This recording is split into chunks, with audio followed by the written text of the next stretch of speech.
All right, very good. Welcome to part three. Let me fix my hair real quick. Yeah, I think it looks good, nice and straight. All right, part three of Alexander the Great. It's going to be fun, exciting. Let's have a little review here and check out a little bit about what's going on. So that's right, we've got Alexander the Empire, his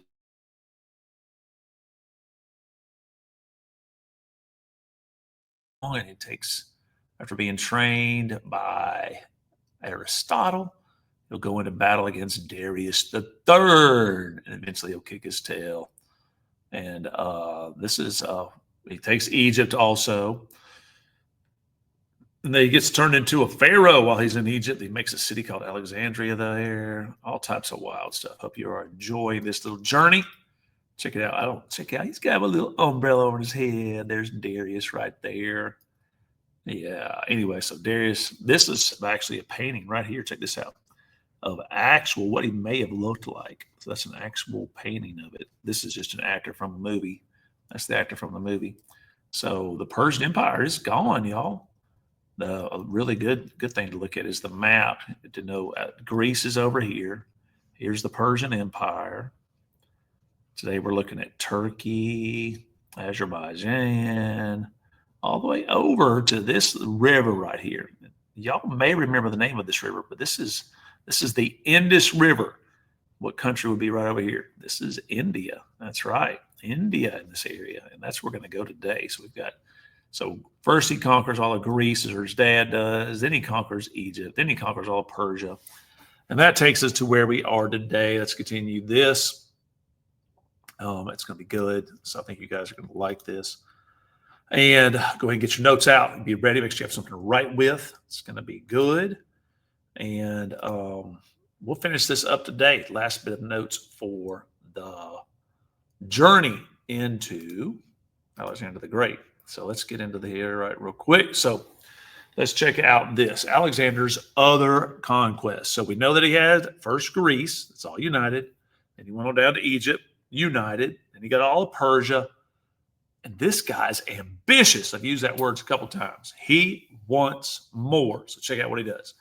Alexander now reigned as the unchallenged ruler of Southwest Asia. All right, and you can include a lot of other places in that. So he is the ruler of much land. And I believe at this moment he has the largest empire in all of history. I'm trying to think of anybody that was larger. No, maybe nobody at this time, but it's actually going to get bigger. Watch this. But he has more, he was more interested in, what's the word right here? What do y'all think? He's more interested in blanking his empire than governing it. What was he wanted to do? Expanding his empire than governing, then doing governmental kind of stuff. He wasn't really worried about that. He was more about just growing an empire, taking over and over and over.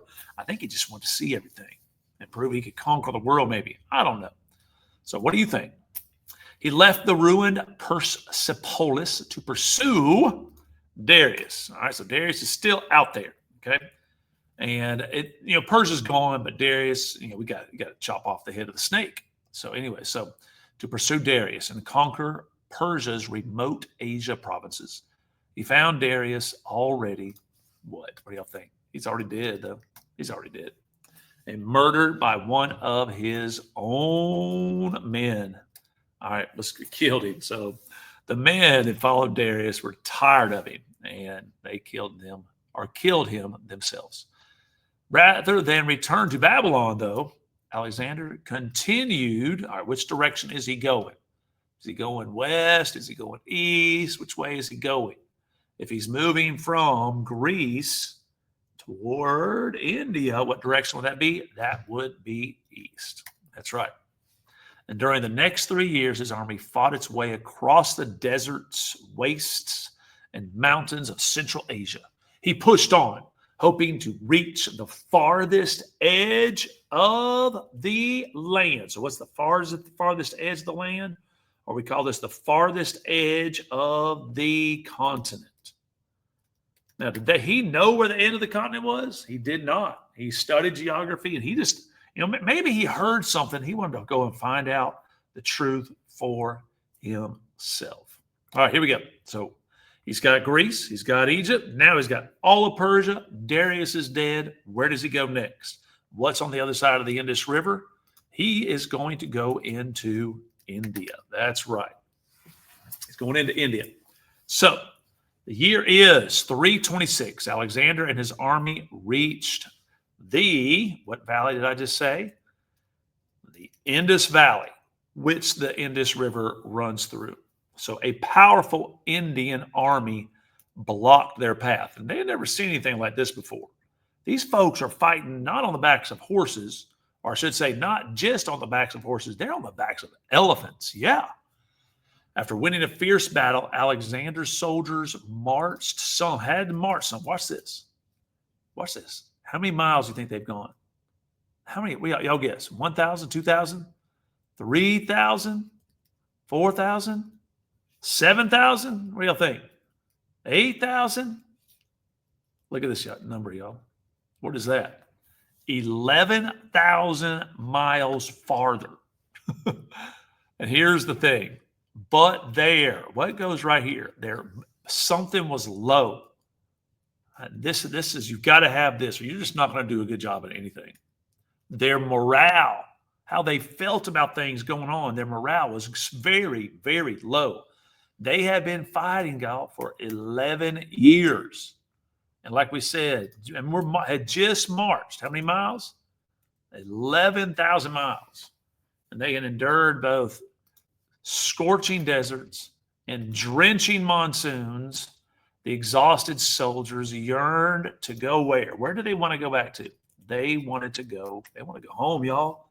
These soldiers were married. They had kids. They didn't have this for them for 11 years. They hadn't seen their kids. Or if they had a child who was 5 left, he'd be 16, be almost a man by this time. Hadn't seen them in forever. So disappointed. That's right. Alexander agreed that it's time to go home.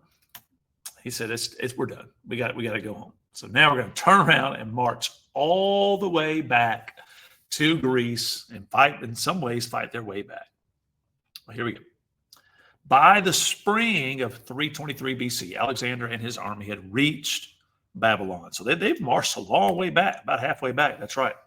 Restless as always, Alexander announced plans to, watch this, organize and unify his empire. So he's starting to become more of a leader, a king, a pharaoh, starting to do this. He's going to organize and try to bring the empire all under a certain way of living. He would construct, watch this, new cities, roads, that's super important, safe roads, and harbors, okay, and conquer all of Arabia. However, Alexander never carried out these plans. And because, you might know why? It also happened to his daddy, who was very ambitious. So he became seriously ill. And there's some, we don't know 100% sure about this, guys. He got a really bad fever, and he died just a few days later. And check out, how old was he when he died? He wasn't that old. Remember, he took over at the age of 20. He's only 32 years old when he dies. Now, let's stay on this fever here for a second. We're not 100% sure how he died. Now, being in India, being around different kind of things, maybe he ended up catching some type of disease, something like that. But here's what I believe, and many others do believe, that he was assassinated by some of his own men. I think that he was poisoned. Something that, they're tired of all this.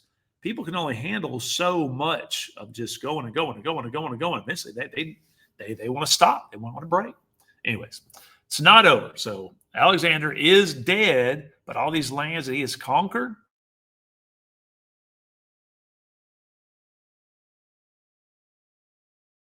all right, his legacy. Your legacy is what you leave behind. What will you be remembered for you when you leave this school? When you're out of here, you're in a new building. Will we think of you in a positive way, a negative way, a helpful way? Were you kind? Were you helpful? Were you an encouraging person? Did we enjoy having you here?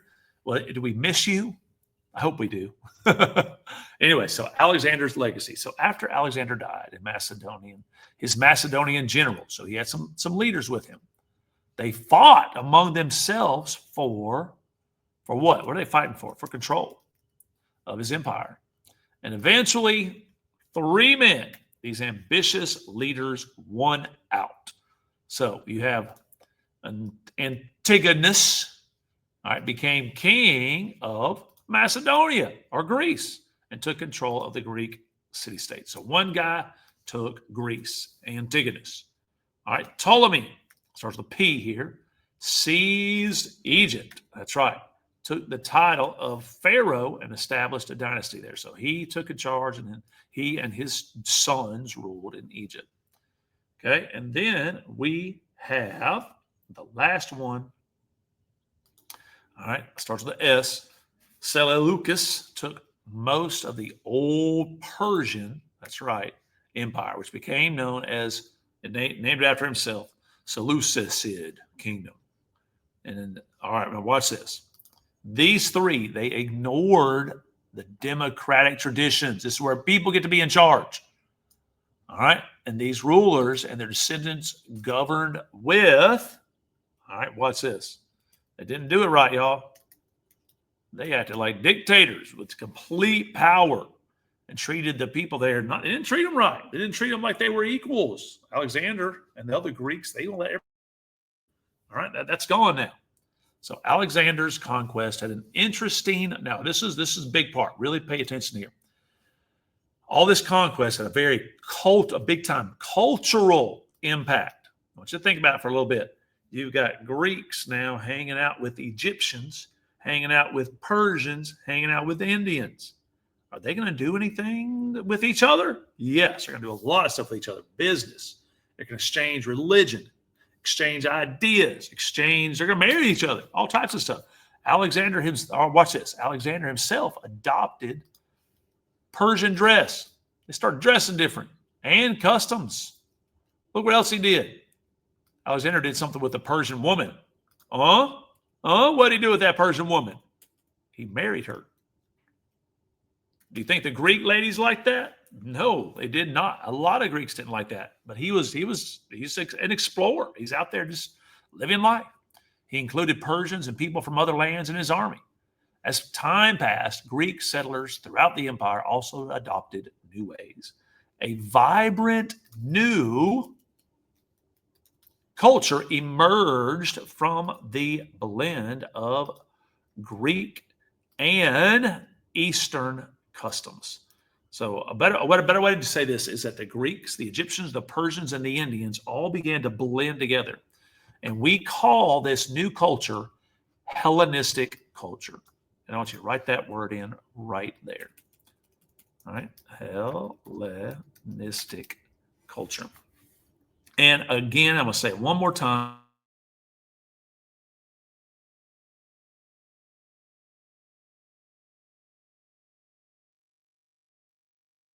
India's culture.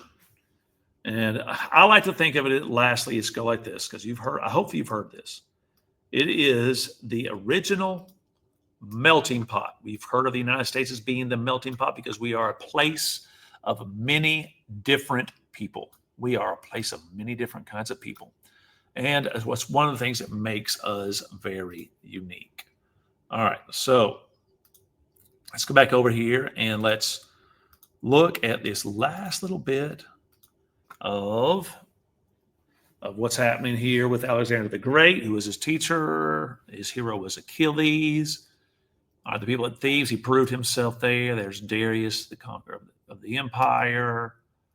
All right, and now he's in India. Look at that. Fighting. This is from a movie scene. He's fighting an elephant. So where did Alexander want to end up after conquering all these lands? So if you look at this right here, Greece was not on this map, but it would be right there. And he conquered literally all of this land. He didn't make it to the very edge over here to the edge of China, but he made it all the way to here. Okay. He wanted to end up over here. He didn't make it where he wanted to go because his men wanted to go home. So how did he die? He died of a fever.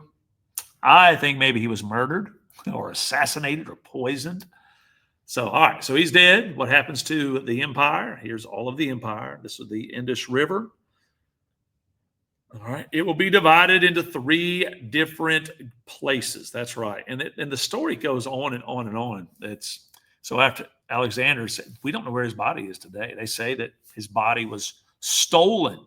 All right. And one place would take it and bury it in Egypt for a while, or be buried in, somewhere around India for a while, or buried back in Greece. Some said his body was torn to pieces and different parts all over the place. So there's a lot of mystery around Alexander the Great. So, lastly, Greek culture blended with Egyptian, Persian, and Indian influences is called, what do we call this brand new culture that was created? The original melting pot. We call it Hellenistic culture. That's right. Among the cities of the Hellenistic world, the Egyptian city, what city became like the place where everything happened? Back in Egypt, Alexandria. And you could go through here and you can see that there's just so much happening because of Alexander the Great. You think of Greek language, mythology, the Olympics, philosophers for truth. You got Greek culture. You think of the sun, the earth. The Greeks, guys, have given us so much with science, technology, given us so much with the arts, drama, all types of things. It's been an amazing journey. Hope you're getting something out of it. Thanks for watching, guys. And if you need anything, let me know, and we will see you guys on the next topic, which is going to be the big R word. Anybody know? It's going to be amazing. We're going to spend a long time on it. Thanks for watching, guys, and we will see all of y'all on the next video. Thanks for watching.